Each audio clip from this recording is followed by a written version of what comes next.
ยรู้สึกไหมคะว่าบางทีวันที่หน้างานดูสงบไม่มีคนไข้โวยวายเลยกลับน่ากังวลกว่าเพราะในยุคนี้ค่ะคนไข้หลายคนเลือกที่จะไม่พูดแต่จะเก็บความรู้สึกอึดอัดไว้ข้างใน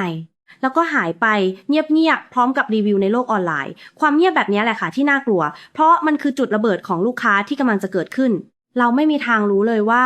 เขารู้สึกแย่กับการรอคอยแค่ไหนจนกว่าเขาจะตัดสินใจไม่กลับมาอีกการที่เราจะเข้าใจความรู้สึกของคนไข้ได้จริงๆอาจต้องใช้ระบบที่มี real time feedback เข้ามาช่วยเพื่อให้เรารู้ทันก่อนที่ความเงียบนั้นจะมาถึงค่ะหากความรู้สึกของคนไข้คือสิ่งที่เราอยากดูแล